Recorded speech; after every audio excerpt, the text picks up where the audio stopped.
did say the presentation is contextualized with the start of an African proverb, as you can see on the screen, that even as the archer loves the arrow that flies, so too he loves the bow that remains constant in his hand. When you put in the context of this EU UNEP Africa-led project, it was premised on the fact that Africa has contributed least to the emissions, just about 2 to 3%, but stands out as the most vulnerable to climate change. And while vulnerability is driven by the prevailing low levels of socio-economic development, communities cannot afford the goods and services they need to buffer against climate change. And so climate change action and socio-economic development are to Africa what the bow and arrow are to the hunter. They are inseparable. This is the context in which this EU UNEP Africa-led project was undertaken and whose accomplishment we'll be sharing with you today. Excellencies, distinguished delegates, increased ambition was the key outcome of COP22 in Marrakech.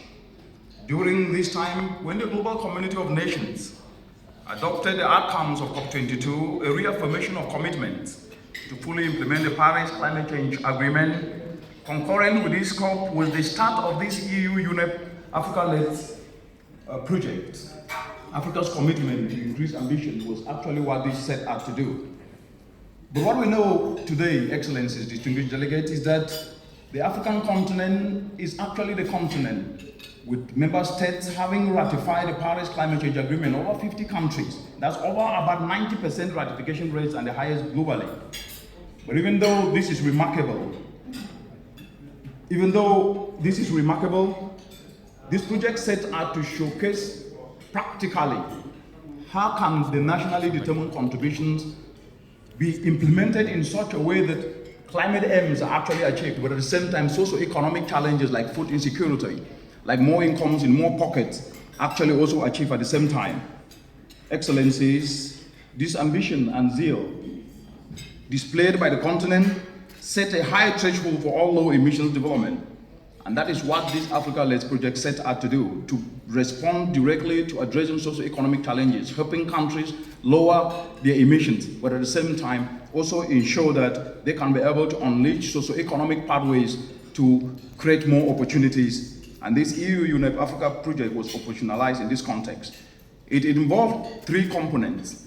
The first component was to practically show on the ground how can we turn the actions into reality and leverage on those practical results to help inform policies, but in such a way that we're using a system thinking approach where agriculture, clean energy that constitutes 70% of all the NDCs of the countries in the continent can actually speak to one another and link to sectors like transport, like waste, like trade, in a way that can foster that systematic thinking. But these grand actions demonstrated practical actions that are today using to inform policy. The second component was that to inform investments, there needs to be a structure that drives science to inform policy, but also having actions on the ground like upstream to inform those policies.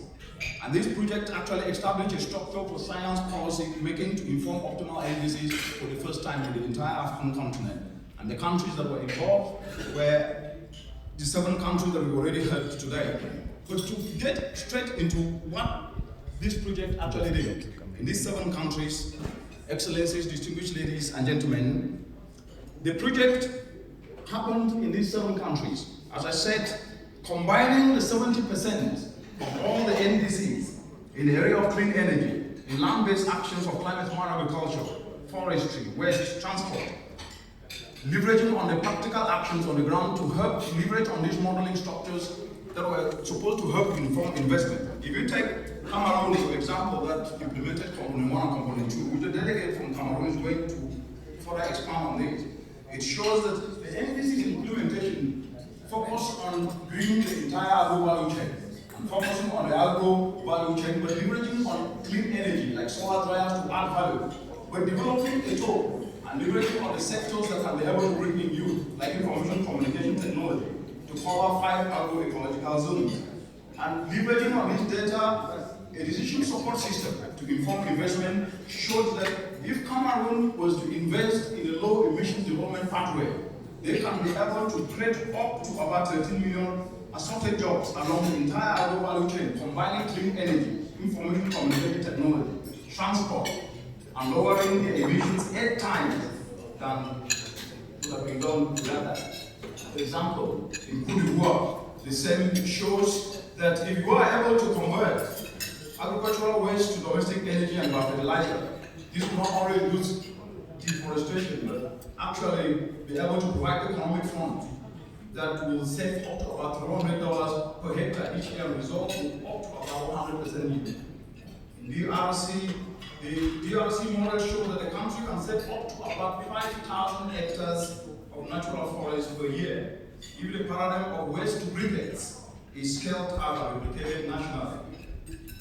In Mozambique, which we hear from the delegation of Mozambique here on exactly how the results actually help integrate into policy and advance the ambitions in terms of recalibrating how to address socioeconomic challenges. The results shows that if you are able to leverage on solar power irrigation as compared to diesel power and expand conventional aspects telling that and leveraging on ecosystem-based adaptation, you can actually be able to reduce emissions by up to about 70%.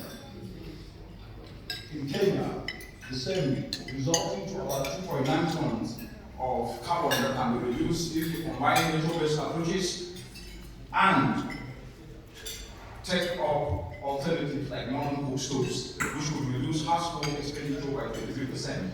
In Ghana, the same approach was used. In Zambia, the same approach was used, showing that investing in assisted natural regeneration with clean cook stoves, minimized deforestation, enhances regeneration, and solar hydro mini grids would add up to about 15 million into gross domestic product. Excellencies, distinguished ladies and gentlemen, the results of this project are already informing country policies. For example, in Cameroon, it's informing investments implementing the country's greening and digitalization policy. In Cote d'Ivoire, the model runs are set to fit into investments in implementing the National Agricultural Investment Plan, and in the DRC, the model results are set to inform investment decisions in the government policy of promoting the use of modern biomass. In Ghana, this is expanding to drive the country's policy of incentivizing investment in clean cook stoves.